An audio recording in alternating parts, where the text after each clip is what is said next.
Hello everybody, my name is Kriti Grover and today we are starting with Aunt Jennifer's Tiger by Adrienne Rich. Now before we move ahead, मैं आपको suggest करूंगी कि आप एक notebook और pen जरूर लेकर बैठो. ड्यूरिंग द वीडियो आप पॉज करो. जब मैं इंपॉर्टेंट वर्ड्स बताऊं आप जरूर पॉज करो. आपका पॉज करने का मोटिव ये होना चाहिए कि यू जॉट डाउन, आप लिख लो वो सारी इंपॉर्टेंट चीजें, वो सारे इंपॉर्टेंट वर्ड्स जो मैं आपको ड्यूरिंग द लेक्चर प्रोवाइड करूंगी. अब इन वर्ड्स को यूज करने का मेन एम क्या है? एम ये है कि these words are going to be used आपके आंसर्स में. मैं कुछ टॉपिक्स को पे बार बार ध्यान दूंगी, कुछ वर्ड्स को बार बार यूज करूंगी. उसका सिर्फ एक ही एम है और वो ये है आपके दिमाग में उस बात को बिठाना. So I would suggest you not to skip any point. कोई भी पॉइंट को आप स्किप मत करना. So let's start. Let's begin with this amazing poem called Aunt Jennifer's Tiger. अब मैं पोएम को कुछ लोग पोएम बोलते हैं, कुछ लोग पोम बोलते हैं, मैं पोम बोलती हूँ. दोनों प्रोनाउंसिएशन करेक्ट है. हो सकता है आपको सुनने में अजीब लग रहा हो बट ये भी सही प्रोनाउंसिएशन है. So it talks about Aunt Jennifer. Aunt Jennifer is the protagonist. First word. Aunt Jennifer is the protagonist of this poem. Protagonist का मतलब होता है सेंट्रल कैरेक्टर. जैसे एक मूवी के अंदर हीरो होता है वैसे ही हमारे इस चैप्टर में जो हमारा सेंट्रल कैरेक्टर है वो आंट जेनिफर है. थ्रू आंट जेनिफर एक मैसेज दिया जा रहा है, एक मैसेज और एक आइडिया बताया जा रहा है.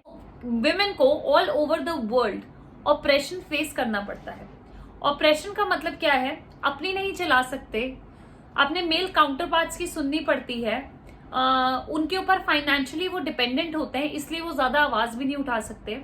सो these are all the fears. ये डर जो उनके मन में हमेशा होता है उसके बारे में ये पोम है. अब आंट जेनिफर्स टाइगर. अब आंट जेनिफर की तो बात हो गई. Let's just discuss why are we talking about tigers. न टाइगर एक्चुअली में आंट ने टाइगर एज अ पेट नहीं रखा हुआ. इट्स जस्ट दैट आंट जो है अपने आर्ट के थ्रू टाइगर की इमेज क्रिएट कर रही है. अब उस जमाने में ये पोम जो है अमेरिकन रेवोल्यूशन के टाइम पर लिखी गई थी. उस जमाने पे ये करना थोड़ा अटपटा था. This was not normal. Tiger एक बहुत ही स्ट्रॉन्ग सिंबल है. किस चीज का? करेजियस होने का, करेज का, हिम्मत का, फियरलेस होने का. इसका एक बहुत बड़ा सिंबल है टाइगर. तो aunt Jennifer was not expected to make tigers. अब इस पोम में ड्यूरिंग द पोम हम फील करेंगे कि आंट जेनिफर जो है वो पक्का एक अनहैप्पी मैरिज की विक्टिम है. वो अपनी मैरिड लाइफ से वो खुश नहीं थी क्योंकि उनको कांस्टेंट डर है अंकल का. अंकल जो है पोम में कहीं एंट्री नहीं है उनकी, बट उनकी एक प्रेजेंस फील होती है थ्रू आउट द पोम. कैसे? जो आंट के मन में उनका डर है उससे. Now let's just begin with this chapter. ये पोम 3 स्टैंजास में डिवाइडेड है. पहला स्टैंजा बात करता है टाइगर्स के बारे में. सेकेंड स्टैंजा बात करता है आंट जेनिफर क्या कर रही हैं और उनके मन में क्या डर है उसके बारे में. और third stanza ends on a very depressing mood, creating a contrast between aunt Jennifer and the tiger.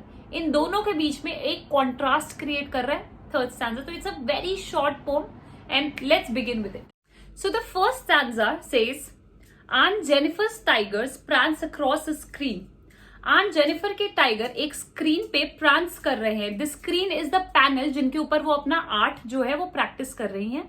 वो एम्ब्रॉयडरी कर रही हैं और अपना आर्ट प्रैक्टिस कर रही हैं. She is making tigers.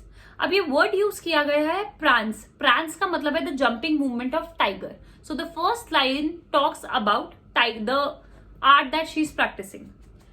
Second line, bright topaz denizens of a world of green. Bright topaz. Topaz actually एक स्टोन होता है जो कि येलो ब्राउन कलर का होता है. So this color is used to describe the shade of tiger. Denizens का मतलब होता है inhabited, रहने वाला, एक पर्टिकुलर एरिया का. Of a world of green. तो यहाँ पर colour and tiger world of green में रहता है. That is a tiger lives in jungle.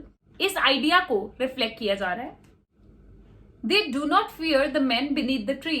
Now this talks about the fearlessness and confidence in a tiger. Tiger को किसी से डर नहीं लगता. टाइगर जो है वो फियरलेस है, इसकी इस बारे में बात हो रही है. They pace in sleek chivalric certainty. They pace is their movement and they pace in sleek is smooth, chivalric certainty. Now chivalric certainty talks about the gentleman's grace. एक टाइगर जो है, जो उसकी मूवमेंट है वो इतनी कॉन्फिडेंट होती है, इतनी एलिगेंट होती है, इतनी ग्रेशियस होती है. Please right these 3 words. ये मूवमेंट को डिस्क्राइब कर रहे हैं कि वो शिवलरी, एक सर्टेनिटी, कॉन्फिडेंस के साथ मूव करता है. And so first stanza talks about only tigers. Let's move on to the second paragraph. The second stanza says, aunt Jennifer's fingers fluttering through her wool find even the ivory needle hard to pull. Now while practicing, ये art को करते हुए जब aunt Jennifer वो अपना art practice कर रही हैं और वूल को, आइवरी नीडल को पुल आउट कर रही है, तो उनकी फिंगर्स जो है वो ट्रेम्बल कर रही है, फ्लटर कर रही है, कांप रही है. ये कांप क्यों रही है? क्योंकि आंट जेनिफर को डर है. किसका डर है? अंकल का डर है, मेल डोमिनेंस का डर है. सो दिस शोज कि इवन दो अंकल वहां पर नहीं है, बट आंट जेनिफर जो है उनके मन में कितनी इनसिक्योरिटी और कितना फियर है. The massive weight of uncle's wedding band sits heavily upon aunt Jennifer's hand. अब वो कह रहे हैं कि हाथ क्यों कांप रहा है? क्योंकि आंट जेनिफर ने एक फिंगर में वेडिंग बैंड पहना हुआ है. Wedding band is the ring जो उन्होंने पहनी हुई है, और वो इतनी हैवी है. वो एक्चुअली में हैवी नहीं है, वो हैवी इसलिए क्योंकि आंट को बार बार वो रिंग देखकर याद आ रहा है कि अगर अंकल आ गए तो और उन्होंने देख लिया कि मैं टाइगर बना रही हूं तो मेरा क्या हाल होगा. सो जो रिंग है वो सिंबलाइज करती है अंकल को. एंगेजमेंट, मैरिज, उसका सिंबल होता है ये ring. So she is scared of her marriage. इससे हमें ये भी पता चलता है कहीं ना कहीं aunt Jennifer is completely dependent upon his husband. She has insecurities and she doesn't have a happy marriage. Aunt Jennifer की मैरिज जो है, आंट जेनिफर की married life is full of insecurities, fear, dependence on uncle, हर चीज को लेकर. Now the third stanza draws a contrast between aunt Jennifer and the tiger. Aunt Jennifer क्या है? आंट जेनिफर वो सब कुछ है जो टाइगर नहीं है.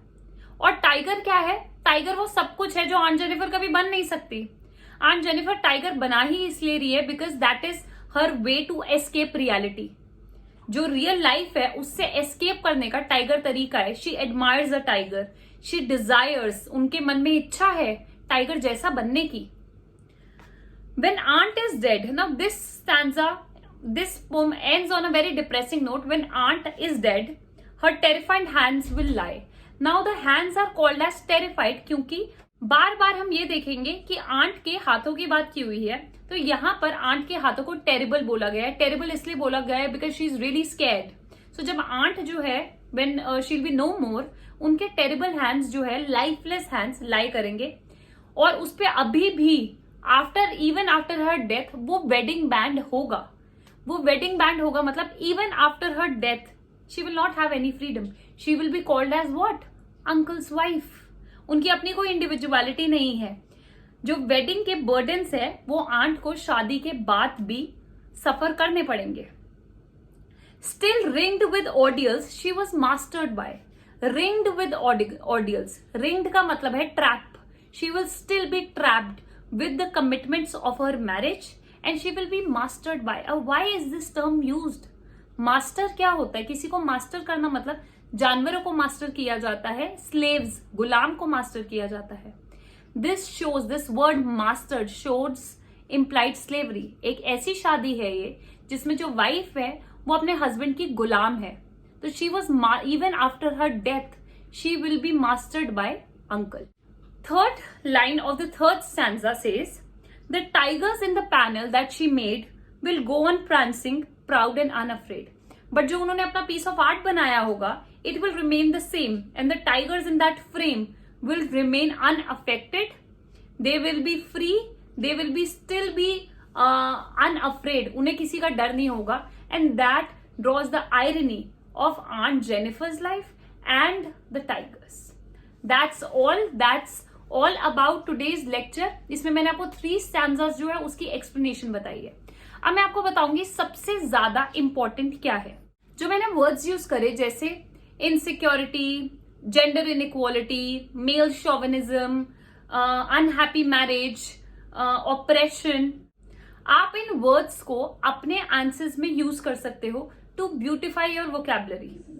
अब हमने हमेशा से देखा है कि टॉपर्स जो है वो रहे हैं क्योंकि अच्छे वर्ड्स, उनकी वोकैबुलरी हमेशा से अच्छी होती है। But trust me on this, अगर आप सिर्फ ये 6 से 7 वर्ड्स आप लर्न कर लो and you use it in your answers, that is going to be all.